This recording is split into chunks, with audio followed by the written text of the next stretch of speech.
오늘 주시는 하나님 말씀은 신약성경 마태복음 5장 1절에서 12절까지의 말씀, 우리가 한 목소리로 같이 읽도록 하겠습니다.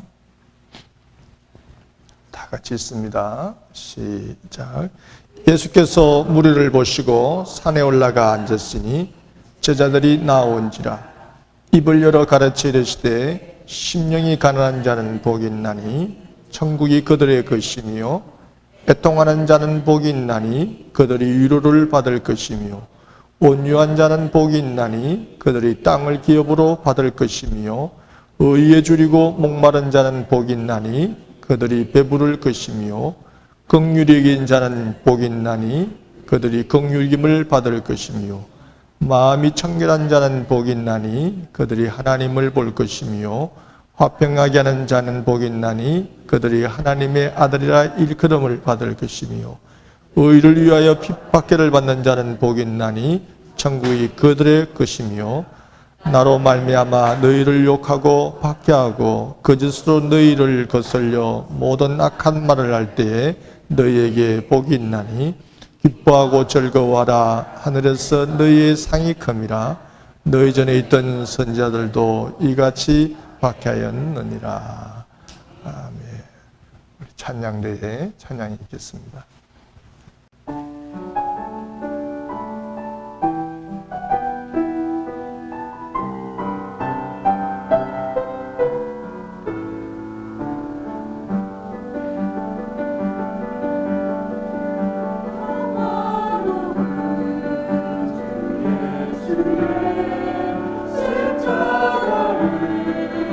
생각하며 세상 우리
예수님께서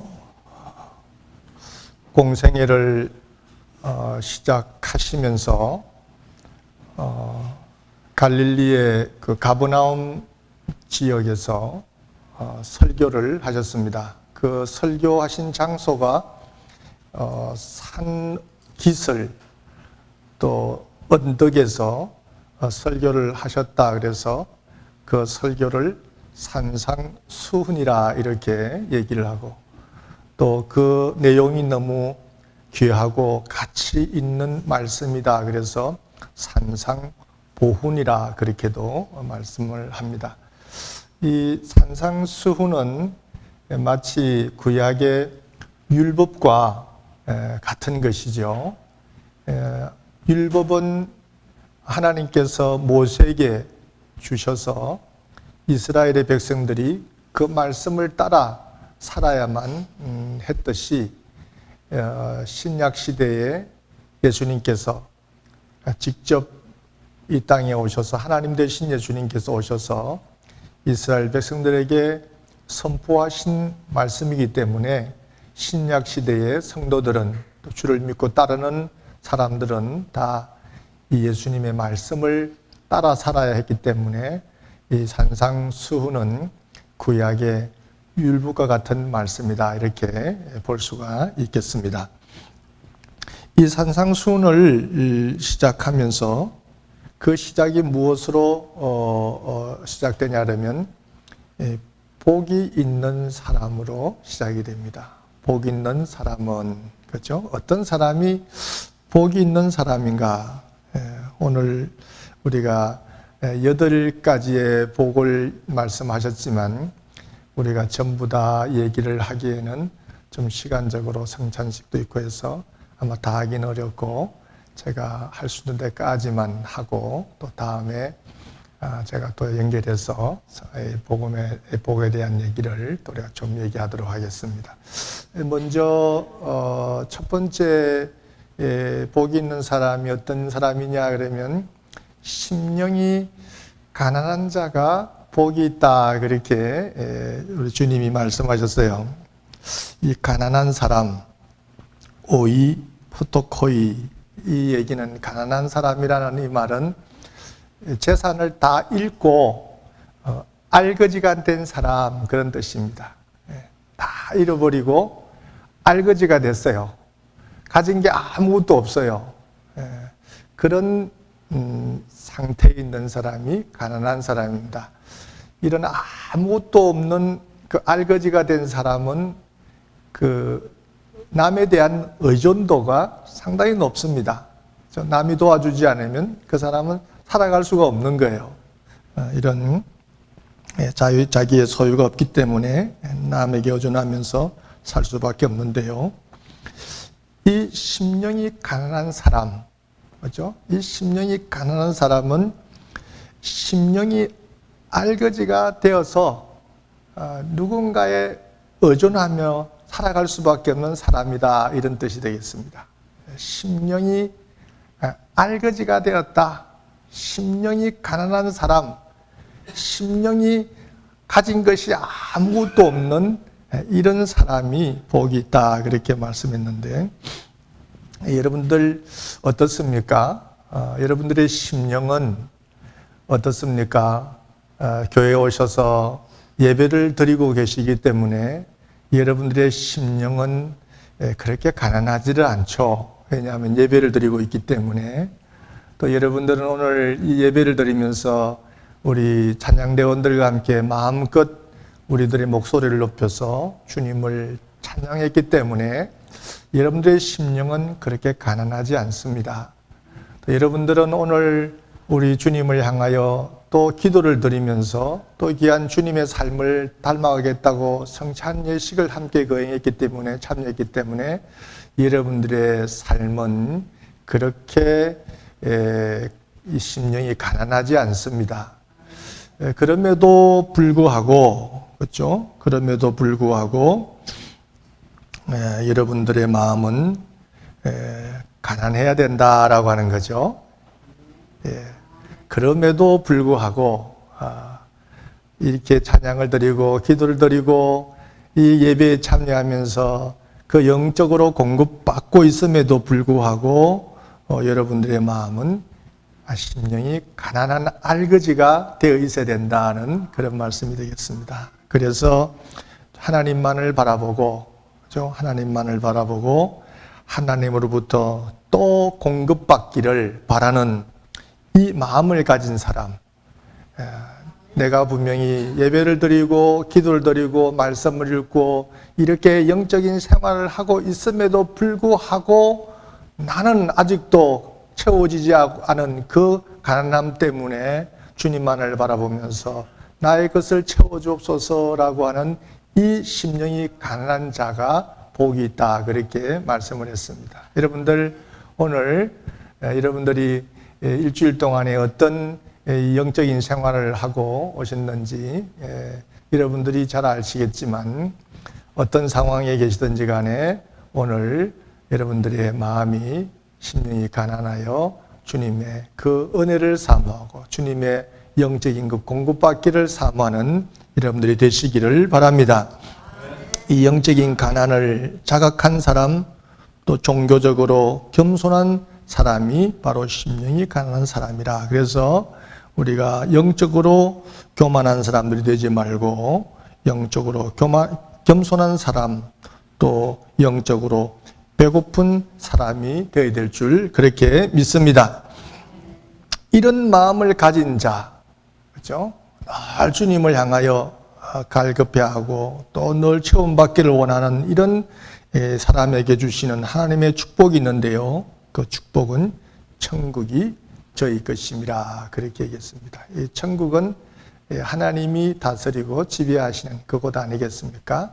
심령이 가난한 그 늘 영적으로 갈급해하며 주님을 향하여 하나님의 은혜를 사모하는 그 사람의 삶 속에는 하나님의 천국이 있다 그랬습니다. 그래서 여러분들의 가정이 천국이 되는 것이고 또 그런 심령이 가난한 자의 마음이 천국이기 때문에 항상 하나님이 다스리고 지배하는 그 은혜가 있을 줄 그렇게 믿습니다.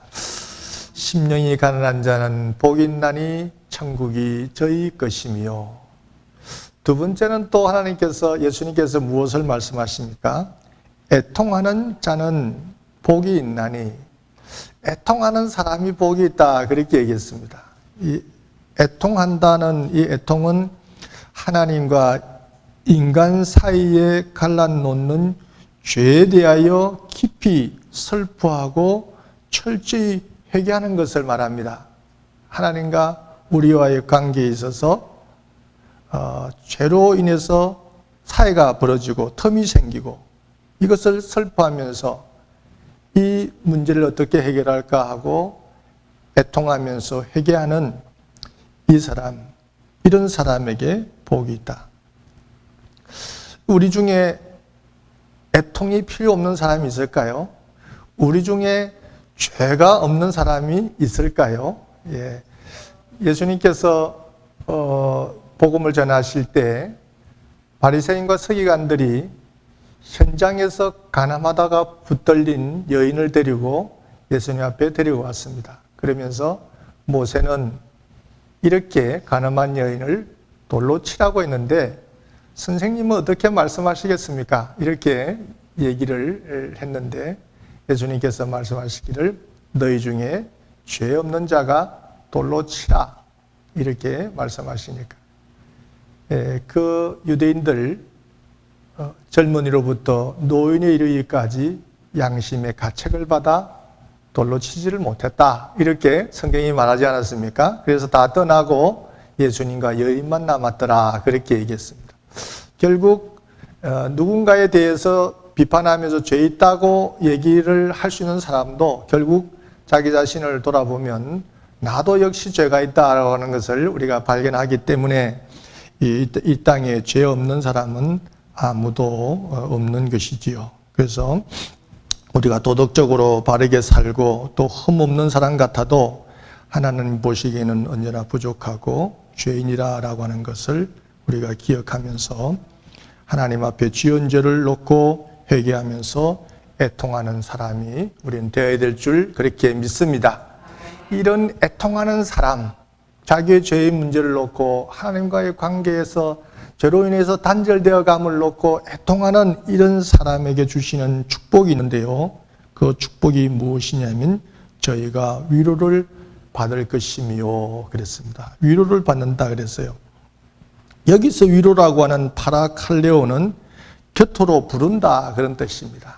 우리가 진심으로 죄의 문제를 심각하게 생각하고 슬퍼하고 이 문제를 놓고 애통하면서 회개하는 이 사람을 하나님께서는 곁으로 부르시고 그를 위로해 주신다는 말씀입니다. 이 사람의 근본적인 이 슬픔을 위로해 줄 것은 이 세상에는 아무것도 없습니다. 우리가 가지고 있는 근본적인 슬픔에 대하여 위로를 해줄 수 있고 위로받을 것은 이 세상에 아무것도 없어요. 우리가 근본적인 슬픔을 놓고 본다면 우리에게 죽음이라고 하는 것도 생각해 볼 수 있겠죠. 우리의 가까운 가족이, 우리의 형제가 또 아주 사랑하는 사람이 죽었다고 그럴 때 무엇이 위로가 되겠습니까? 그죠? 어떤 말이 위로가 되겠습니까? 우리에게 위로는 하나님밖에 없어요. 분이 하나님의 인도하심을 따라 천국에 계시다고 하는 이것이 유일한 위로지 그 외의 위로는 어떤 말로도 사실 위로가 잘 되지를 않습니다. 그것처럼 우리들에게 있어의 근본적인 슬픔을 위로해 줄 수 있는 분은 하나님뿐이신 것처럼 우리들의 죄의 문제, 고통의 죄로 인해서 우리가 슬퍼하고 고통하며 애통할 때에 이 근본적인 죄의 문제를 위로해 줄 수 있는 분은 하나님밖에 없습니다. 사도 바울이 이런 얘기를 했죠. 오라 나는 공고한 사람이로다. 누가 나를 이 사망의 몸에서, 이 죄와 사망의 몸에서 건져내랴. 이 죄의 문제로 인해서 근본적인 죄로 실험하면서 자기를 누가 이 사망의 몸에서 건져내랴라고 이 고통에 호소를 하면서 무엇이라 얘기합니까? 우리 주 예수 그리스도로 말미암아 하나님께 감사하리로다. 왜냐하면 이 근본적인 죄의 문제를 해결해 줄 수 있는 분 하나님밖에 없다는 거죠. 그렇죠? 예수 그리스도를 통해서 우리를 구원해 주시고 너의 죄를 사하노라 하는 그 사함의 은혜가 하나님으로부터 오기 때문에 우리의 근본적인 이 슬픔을 해결해 줄 수 있는 분은 하나님밖에 없고 진정한 위로자는 바로 하나님이 되십니다. 그래서 애통하는 자는 복이 있나니 저희가 무엇을 받을 것이며 위로를 받을 것이며 하나님으로부터 진정한 위로가 그 죄의 문제를 가지고 슬퍼하고 애통하며 회개하는 그 사람에게는 하나님의 진정한 위로가 있다라고 하는 이 말씀을 기억하면서 여러분들도 늘 죄에 대한 그런 슬픔과 그에 대한 애통하는 마음을 가지고 회개하는 여러분들 되셔서 하나님의 위로를 받는 여러분들 되시기를 바랍니다. 세 번째는요, 온유한 사람에게 복이 있다 그렇게 얘기했어요. 온유한 사람에게 복이 있다. 이 온유라고 하는 말은 오이 프라이에이스라는 말인데요. 온화하고 부드러우며 허세를 부리지 않고 자기에 대한 악의에 대하여 오래 참는 것을 말합니다. 그렇죠?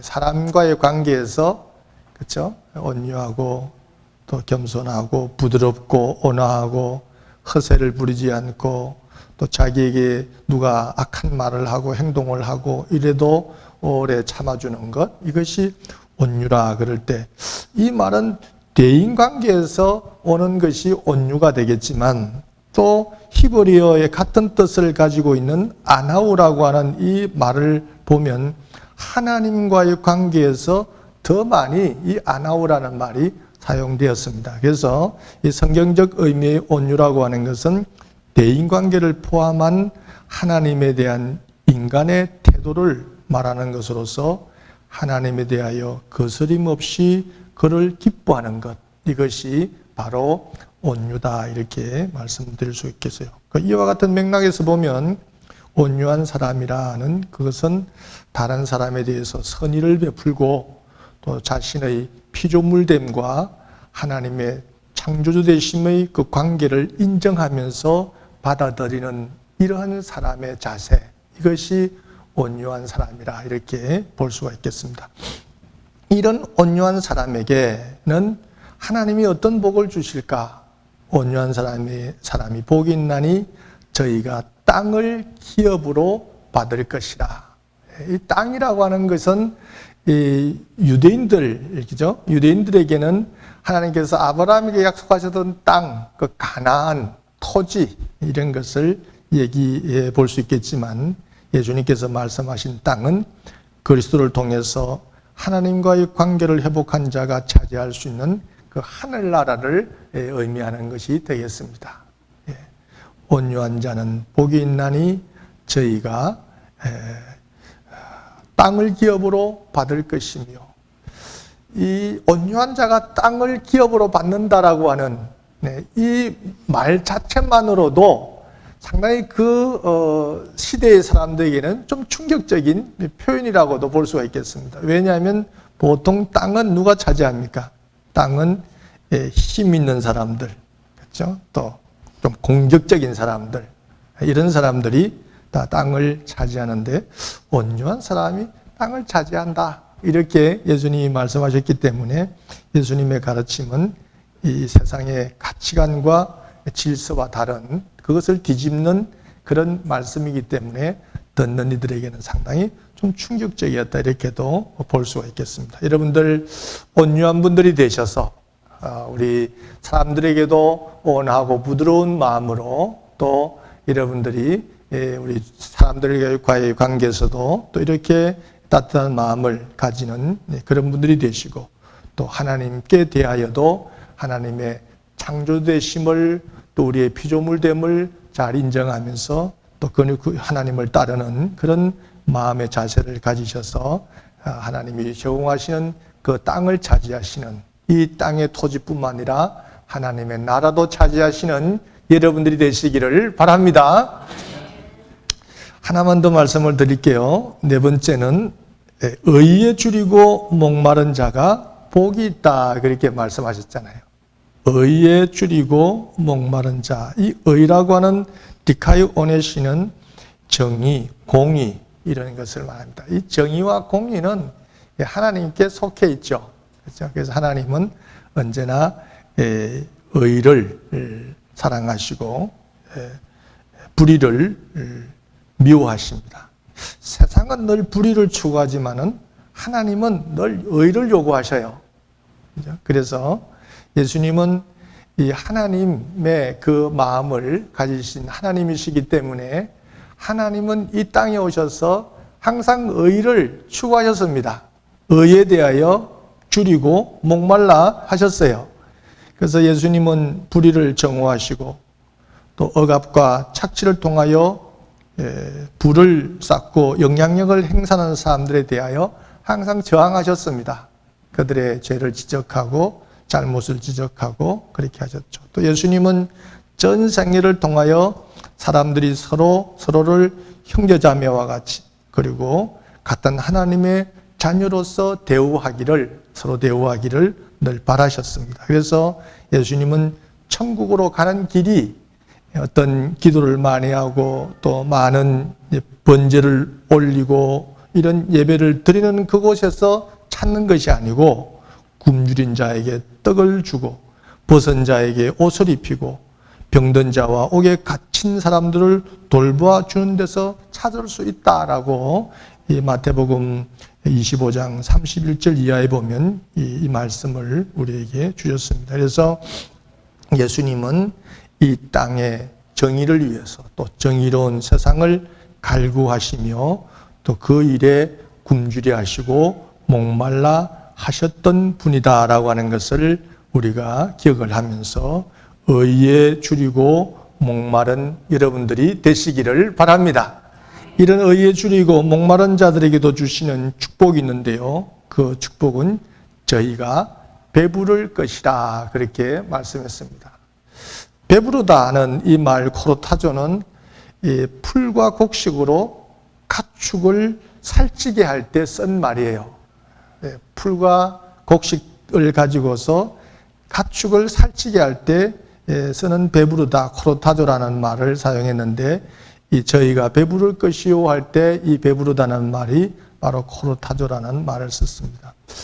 하나님이 우리에게 의에 줄이고 목마른 마음을 가지고 살아가는 자들에게는 채워주시는데 정말 이 땅의 그 풀과 곡식으로 이 땅에 필요한 양식으로도 우리에게 채워주시겠지만 의에 줄이고 목말라 하면 하나님께서 생명의 떡과 영원한 생명으로 생명수로 우리를 먹여주실 줄로 그렇게 믿습니다. 영원한 이 생명의 떡, 영원한 생명수, 이것은 하나님으로부터 공급되는 것이지요. 그래서 예수님은 의에 줄이고 목말라 하시면서 이 세상을 살아가신 분으로서 늘 배불러 하셨는데 예수님은 여우도 굴이 있고 공중의 새도 거처가 있지만은 인자는 머리 둘 곳도 없다 이렇게 말씀하시면서도 가진 것이 없다라고 내게는 소유가 없다라고 말씀하시면서 예수님은 늘 풍성하게 예수님은 늘 충만하게 살아가셨습니다. 그것은 왜 그럴까요? 의에 줄이고 목말라 하시던 그 주님께 하나님께서 공급하시는 생명의 떡이 있었고 영원한 생명수가 늘 공급되었기 때문에 그런 거처가 없는 머리 둘 곳이 없는 삶을 살아가시면서도 늘 풍성하고 충만한 삶을 사셨다라고 하는 것을 여러분들이 기억하면서 의에 줄이고 목말라 하시는 여러분들이 되셔서 이 땅에 기름진 것도 공급받으시고 더 나아가 영원한 그런 생명의 하나님의 영적인 것도 공급받으시는 여러분들이 다 되시기를 바랍니다. 이 팔복은요, 우리 예수님 안에 살아가는 자들이 누릴 복을 말씀해 주셨는데 이 복을 받아서 누리는 그런 여러분들이 다 되시기를 주의 이름으로 축원합니다. 이제는 우리 주님 예수 그리스도의 은혜와 아버지 하나님의 크신 사랑과 성령님의 교통하시고 역사하심이 오늘 주님이 가르치신 그 가르침을 따라 하나님의 복받기 원하는 여기 계신 분들 위해 이제로부터 영원토록 함께 하실지어다.